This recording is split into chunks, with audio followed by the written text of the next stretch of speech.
Hello. Hello. Hello, this is Leslie Walker-Hirsch for Glass Alliance, New Mexico.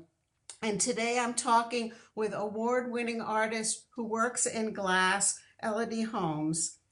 Elodie was awarded the 2017 Governor's Award for Excellence in the Art for her amazing glass art. Elodie is the owner of Liquid Light Glass Studio and happily a former board of directors member of Glass Alliance New Mexico and a current member. And actually, she's one of our own. Good morning, Elodie. Good morning. Well, it's great to see you. So, how did you know that glass? How did you decide that glass was the right medium for your amazing art? Well, I started out doing ceramics in high school, and then when I went away to art college, I specifically chose a program that had glass. So it was at California College of Arts and Crafts in Oakland. And really, the minute I had a blowpipe in my hand, I was quite intrigued, and that bug bit me, and it never let go. So that's where you learned to make glass art. But did you have any mentors that helped you on your way?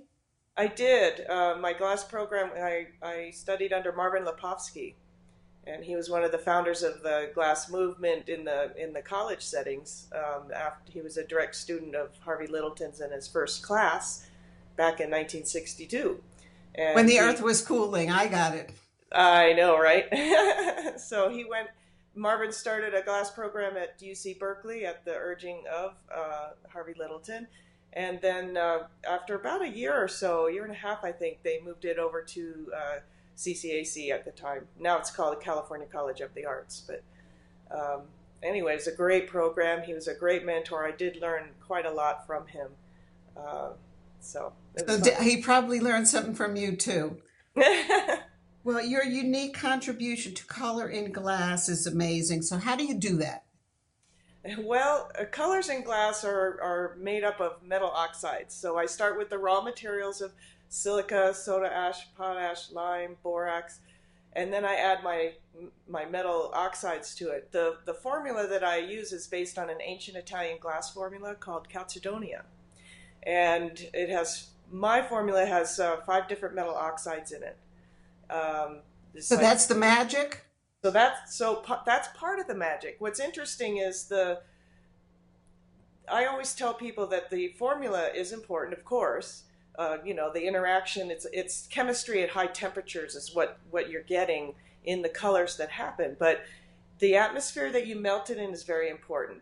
In other words, the gas and air mixture that I have in my furnace is very important with how rich or washed out the colors will be. So I have to work with that.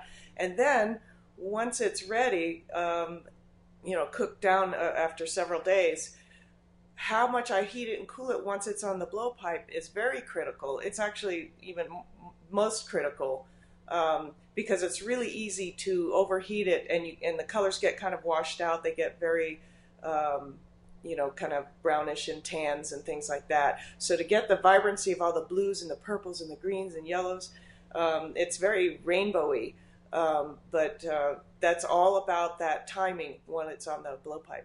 So that's where chemistry meets art. And Correct. Elodie, I asked you to pick out a piece to hold up in front of the camera. Can you reach it Sure, now? you betcha. I'll just get up here so you can see it. It's kind of a big piece. So Oh, this it's is sort of, beautiful. Well, thank let's you. step back once there. It's gorgeous. Not only the colors, but the shape is gorgeous too. Thank you. It's actually, I spin these out off center and they flatten out a little bit, and then later on I'll cut this part off after it's out of the kiln, and I bring it back to a polish, and then I mount these on metal stands, and they actually swivel so you can actually view both sides of the piece. This is a classic example of the original formula of the calcedonia that I melt, and you can kind of see without the glare of the lights behind it that it has a lot of different colors in it, from purple and amber and blue. I've even got some aqua going on the inside. I don't know if you can see I that. see that. But anyway, it's a magical color that's always intrigued me. I started working with it out at the Glory Hole Glassworks with Peter Vanderlyn. He was melting the color, And I continue tweaking the formula once I built my own studio. And it's taken years to really make this color sing. It really is all that intuitive and paying attention to the timing when it is on the pipe. And it depends on how long the color's been in the furnace. You know, if it's been in there 2 weeks, it does something. If it's been in there 3 weeks, it really changes. And if you do it right away the day after charging, it's completely different. And each piece you do in the same day is different from the previous piece. So if I did another piece similar to this in the same day, the colors would be laid out. They'd be a similar palette, but the actual striations where they lay and everything would be different. So that intrigues me also. I just love that chemical reactions with the glass. It's just really beautiful. So it's somewhat of a surprise what the finished product looks like, but it's the same color palette. So they have a certain Yes, uniformity, and your style is easily recognizable no matter where it is. exactly, exactly. So how would you describe your art? How would you describe my art? Well, part of it is, the chemical reactions and the. I guess I'll sit back down. Uh, I love in terms of the color, I love playing with the chemical reactions, but the forms that I use are a lot based on sort of, a lot of them are organic kind of figures, forms, like I do with the Aurora sculptures. I stretch and pull the glass and I kind of steer it in a direction that it looks like it just sort of grew there naturally, almost like a shell.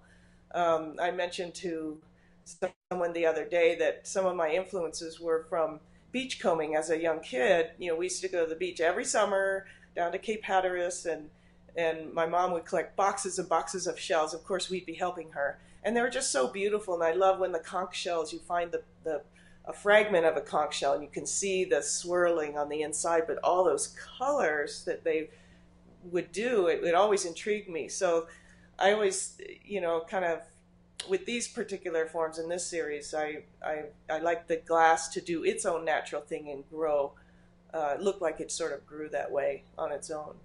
So Elodie, if somebody wanted to find out more about your work or see some more pictures of it, or find out what they do at Liquid Light with that hot glory hole in there, how would they go about that?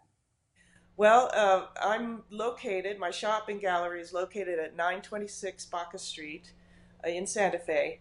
And we are open Monday through Saturday, 10 to 5.